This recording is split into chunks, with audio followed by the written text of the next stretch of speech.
Should Utah follow Colorado to the Big 12 if the Buffs bolt? Also, a four-star wide receiver announced he's going to be visiting Utah for the Florida game. And Utah softball is headed to the Women's College World Series for the first time in nearly 30 years. All that and more on today's Locked On Utes. You are Locked On Utes, your daily podcast on the Utah Utes. Part of the Locked On Podcast Network. Your team every day.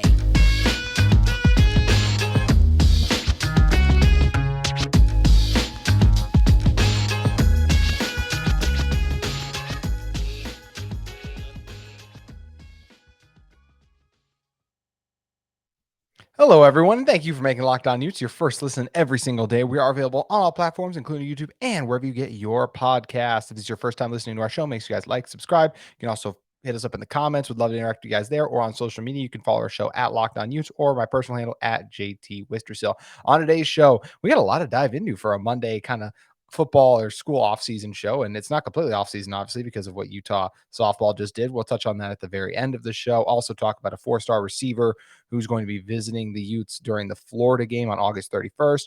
But the very first thing we have got to talk about is more conference realignment slash media rights potential news, because they kind of coincide right now, right? The outcome of the media rights deal or what it's going to be is going to probably affect conference realignment. And because it's still dragging on when, gosh, I mean, not to drag myself, but I think I said back in March, I was like, oh, yeah, this will all be done in March. And then April, oh, this will all be done in April. Like I've done making predictions. I think I said it sometime this summer. Now I don't even feel good about that anymore. And I'm not the only one who's just still kind of skeptical and uncertain on things, because as Brett McMurphy of Action Sports Network reported, Colorado AD Rick George on the Buffs' future, as he told Brian Howell, 33, who's a beat writer for Colorado, the Buffs. Anyways, we're going to be members of the Pac-12. We're proud members of the Pac-12, and we've got to see where our media rights deal land and where our conference goes in a perfect world. Where our conference goal goes.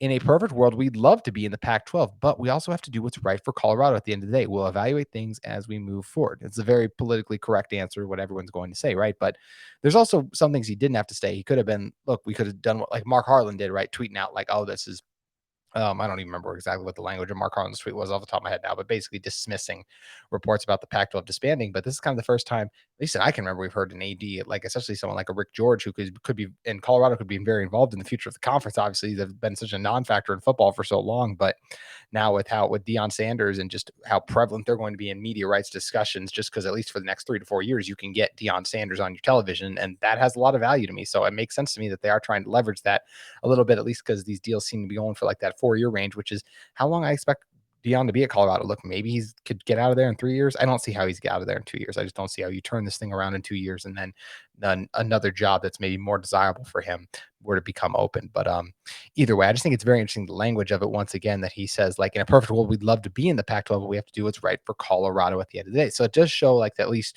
they're open to me. If I'm a Big 12 person, I'm like, oh, they're at least open to hearing a pitch, because that is what it sounds like, right? Like that they want to be in the Pac-12, they hope to be in the Pac-12, but they also know like, hey, we got to do what's best for our school, which is exactly what Utah should do too. And that's why I raised the question, should Utah follow Colorado to the Big 12 if they go there? And my answer to that would be no, because I believe the best thing right now for Utah and any school in the Pac-12 can do, and I'd even say this about the Big 12, if it was Big 12 schools considering jumping over to the Pac-12, I believe it's better to set yourself up for long-term success in college football rather than short term. And what I mean by that is, look, maybe the Big 12 will end up with more money in the media rights deal. That seems like the most likely option, right? I still don't think it's going to be like astronomically more. Like, it's not going to be like how much more the Big Ten and all the other major ones are going to end up making when all this stuff ends up getting done, right? Like, but it's still going to be probably more than the Pac-12 is going to making. So you probably would make a little bit more money in the Big 12 just based on what we expect the media rights deals to come out, at least at this point. But once again, I'm more into setting yourself up for the long-term success, because I think the best thing for Utah and any college football program can do is try to set themselves up for the future. Because what are we going to see in the future? I believe that's two super conference. I really do see we'll see some version of the Big Ten and SEC take a couple of the extra ACC, Pac-12, and Big Ten or ACC, Pac-12, and Big 12 schools with them. And that's what's going to end up happening, is they're going to grab some of these schools in, and then the rest of them are kind of going to be left out. And we're going to have like 225 super conferences that are going to be vying for their own version, as they're going to separate from the NCAA. That's something that's been rumored for a while. And I just feel like it's going to happen, because I do feel like the conference moves and realignment, these schools are going to see how it's going to work. But I think adding USC and UCLA overall for the Big Ten is going to be a success. Adding Oklahoma and Texas is going to be a success for those schools and for their comp and for the SEC too. So I believe both. If I'm a college right now, my goal is, okay, how can I eventually get in and get a part of that? Because that's what I just think is best. I wish that we were in a world where the Pac-12 is for the next like 10 years for sure going to stay together. I liked when we had the 5 Power 5 conferences and that was it. Everyone was at where they were at. Like, that's just what I grew up on. That's what I want to be in, but we don't live in that world anymore. Texas and Oklahoma moving the SEC forever changed that. And that's why I do believe we are eventually heading on a track that is going to lead to just those 2 super conferences. So I believe every school should want to be involved in the super conferences, and I believe you should be trying to set yourselves up best for that success. And basically, then, how do you make yourself most attractive to the Big Ten or the SEC in that scenario? Well, I believe it's to win conference championships and continue just to win games in general. And I do think Utah has a better chance of doing that right now in the Pac-12 than they do in the Big 12. And I think some of you guys might be like, well, why would that be? And I would say it's not because I think the Pac-12 is weaker than the Big 12 or anything like that. I just think it's really hard to change conferences and have the same success against a brand new opponent.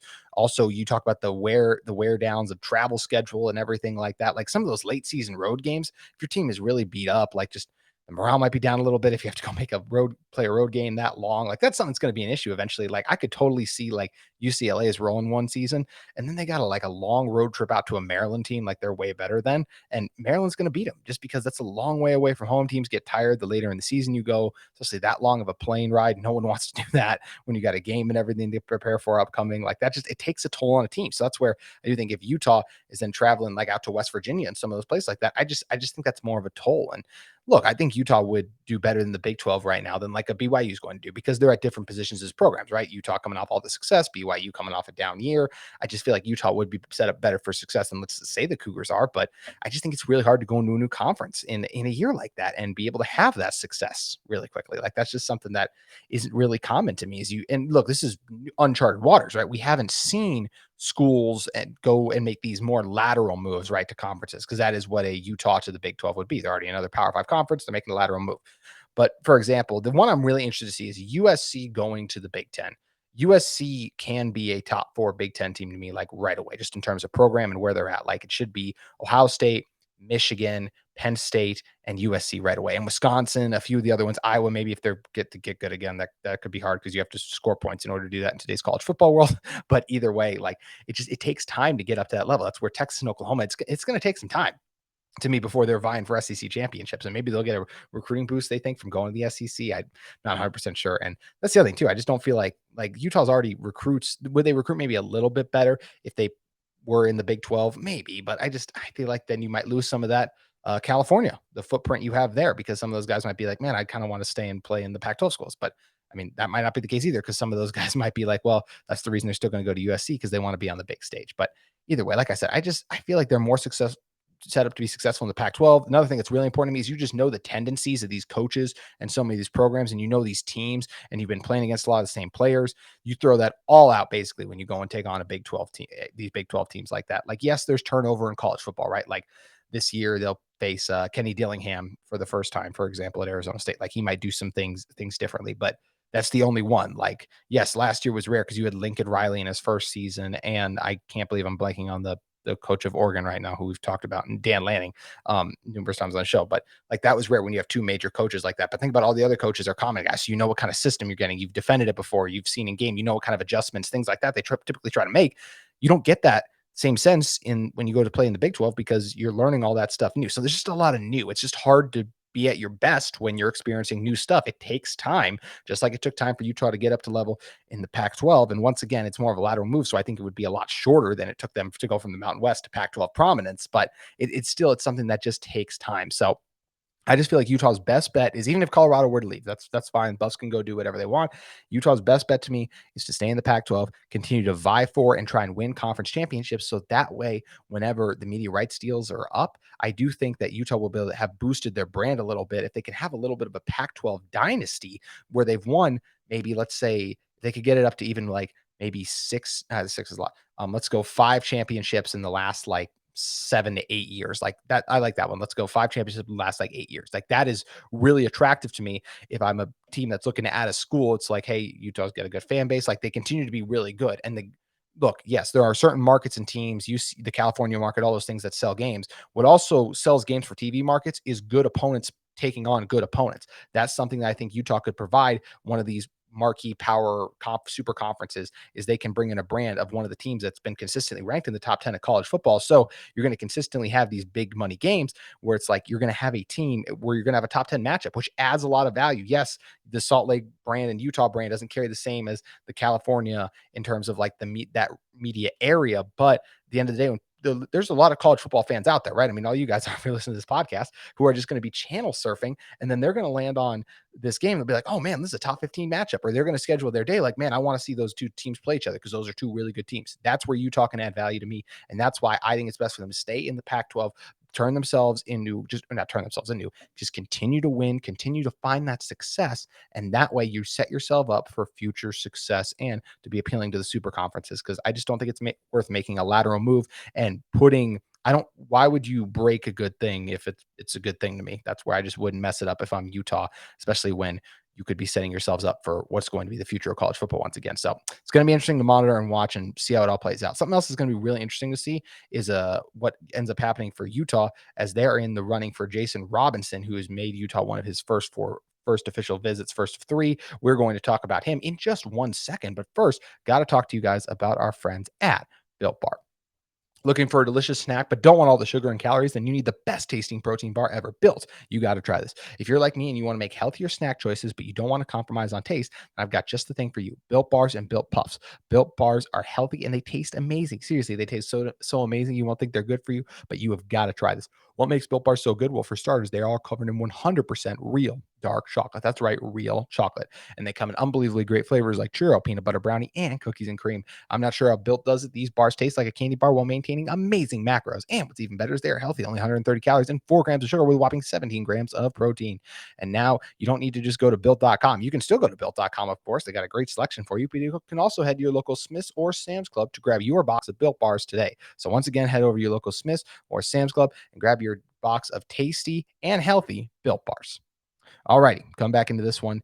Let's talk a little bit about some recruiting. That's kind of all the rage right now, for at least as relates to college football, since the transfer portal has not been as exciting as of late. I mean, look, Utah got Pittman, of course, a little bit ago, landed King, but I mean, last week we're coming off landed Isaac Wilson. Like that's where the excitement is right now in recruiting. So we got to continue to talk about it. And Wilson, obviously a 4-star. Utah could be on the cusp of landing another 4-star as Jason Robinson, a 4-star receiver in the 2024 class, makes Utah one of his first 4 official visits. This was put out by Greg Biggins, a national recruiting analyst for 24/7 Sports, who said that California wide receiver or Long Beach Poly high school receiver, who's 5'11", 165, Jason Robinson is locked in his first 3 official visits. He's going to go to Syracuse, Cal. Those are both in June. And then he also locked in Utah on August 31st. We're going to talk about why that date's important in a second. But first, let's talk about the player that's going to be coming up. So when you talk about Jason Robinson, to me, talk about a guy who's really fast. And I think one of the things I like about his speed is he's able to separate because he's got the long stride. I mean, man, when he gets going and flying, you can just see just those larger steps allow him to separate from those defensive backs, and he is able to separate a lot each game. He's also really good at faking those short routes, like a quick slant, but then sluggo turns it to slant go. He turns it into a go. Quick out route, can cut it up the field too. Like he's very good at selling those. So a really crafty route runner too. He's a guy who is really shifty in the open field. I mean, you'll look at it and defenders look like they have him dead to rights. Like there's no way he's going to be able to get out of it. And he'll cross the guy up like he's a point guard with an elite handle. Like that's just his ability and how quick his feet move too. And he just does a really good job getting in and out of his breaks too. Really good releases. I also think another thing when you talk about him is he fights for every yard after the catch too. There were a couple times guys had him wrapped up and he was able to break out of the tackles and dive in for a touchdown or extend and get the first down too. So love seeing that extra effort in the fight in those guys too. Also makes really good adjustments on the ball. There was a number of times watching his film where you can see like a ball is just thrown way behind him and he completely stops his momentum and is able to bring it in, or makes a crazy adjustment that leads to him falling to the ground and he's able to get it, or just completely turn and stop his momentum and turn around. So elite body control too. And yeah, I've got a pretty good size catch radius too. So this is a guy I think he's got potential to be a wide receiver 1. When I watch him, I'm like, this is a guy who, if he gets in the right system, and obviously he's a fan of Coach Whitted, that he could come in here, grow and develop, and then maybe one day leads this Utah team in receiving yards. Like I definitely think that's on the table when you talk about a 4-star with this much potential and talent. So I really like that. I think the one thing that's exciting about this too is like this could be a guy who comes in with Isaac Wilson and they just continue to kind of grow and play together. Like maybe Wilson doesn't start in 2024, maybe he does, as I've talked about before.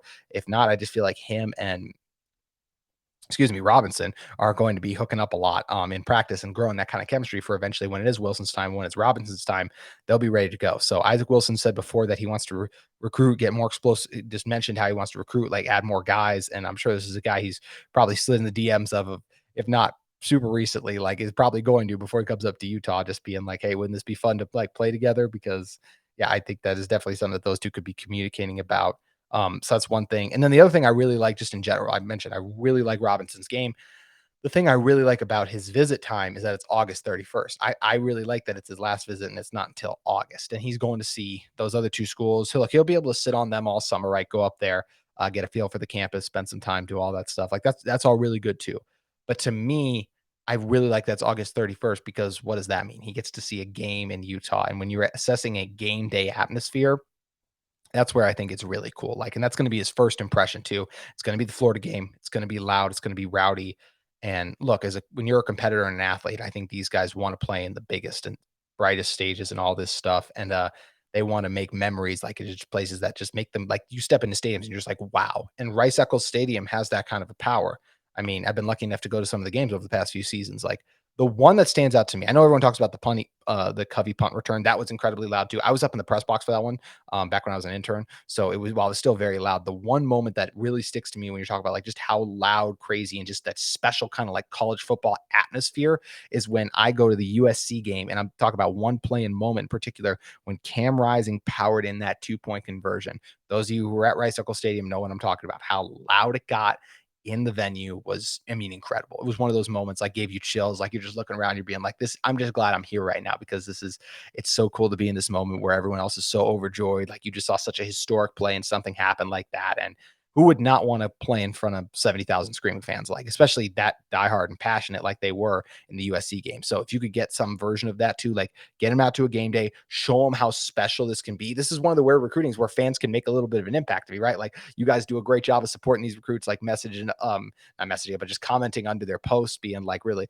like, would love to have you up to Utah. Like you follow them, all of that kind of stuff. So the socials love, but this is an opportunity to like show him like how special it is when you come to Utah by just being at the game and just doing what you guys always do. Just be loud, rowdy, and support this team. Like guys want to go to a place where they have fans and they're supported. Well, I do think that's part of the reason Stanford's taking a little bit of a recruiting hit, right? Is because look, those game day atmospheres aren't exactly ideal in general. Like you want to go to somewhere where it's a packed house, night game or day games, but just the house is rocking, everyone's fired up to be there.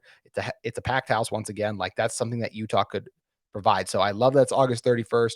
And I think Robinson, especially if we do see this offense be a little bit more explosive too, we could see this could be the first week of it, which I know they've been talking about that for a while. But with some of the weapons they got this year, especially on the outside, all the receivers they're loading up via the transfer portal, this seems like their best chance in a while to really be that more explosive version of this team that we've been hoping to see for a while. So I really love that it's August 31st because to me, this gives him what's it going to be like on game day, which is at the end of the day, what you go to a school for is to play in the games. Yes, all the other stuff is great too, but at the end, what are you there for? You're there to play football and then kind of do the other stuff along with that. And right, what place is going to give you the best environment to do that in and be a part of a position that can, of course, give you success. We know Utah football can provide that. So that's where I just think it's great that they're going to get him up for a visit in the regard of like, hey, on campus during a game. And obviously too, when we're just speaking factually on the other programs, Syracuse and Cal, Utah is clearly the best version of in a better place as a program than those two teams are right now. Now they could get better eventually, but Utah is right now in a better position than them.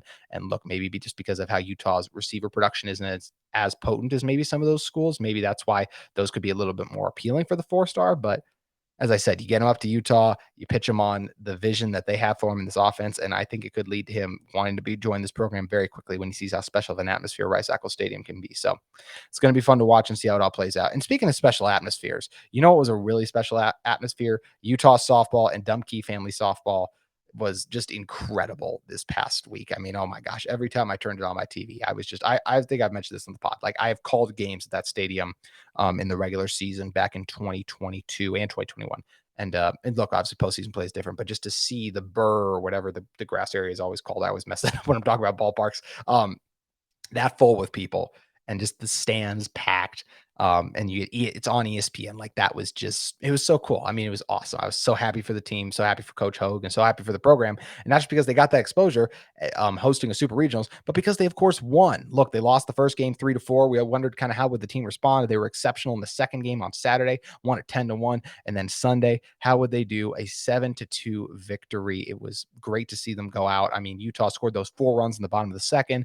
And then look, if San Diego State credit, they fought, right? They scored a run. They were the first ones to score in the top of the second. Utah responded. They scored another run in the top of the fourth. So then you're entering the fifth. And in the fifth, and it's like, hey, they're still within striking distance. And that's when Utah really put the game away, right? The fifth and the sixth, they score combined 3 runs. Utah had 11 hits overall in the game. Sophie Jaquez with 2 hits, Abby Dayton with 2 hits, Haley Denning had 2 hits as well. Utah with some big time base running too. They had a situation where on a pitching error where the pitcher was kind of just trying to fumble up and get the ball. You saw 2 Utes come home, just great base running there. And of course, Mariah Lopez was sensational. I mean, she pitched 5 innings had 6 strikeouts too. She's been dynamite inside the circle all series long for this team overall. So just incredible stuff. And this is a Utah team too that's headed to the Women's College World Series for the first time since 1994, after toppling San Diego State in those final 2 games. There will be in Oklahoma City where the Women's College World Series is held, and they're going to take on Washington on Thursday at 7:30. So a little bit of a Pac-12 rematch. We'll be talking about that later on the show.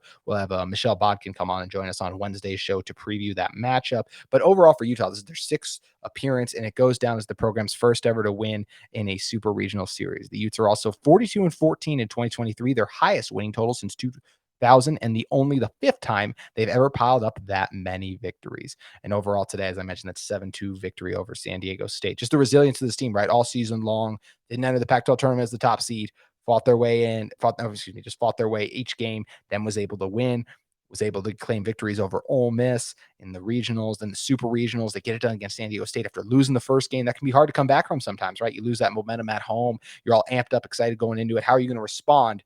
Exceptionally well the final 2 games. So happy for Amy Hogue, so happy for this squad, her staff, everyone associated with the softball program.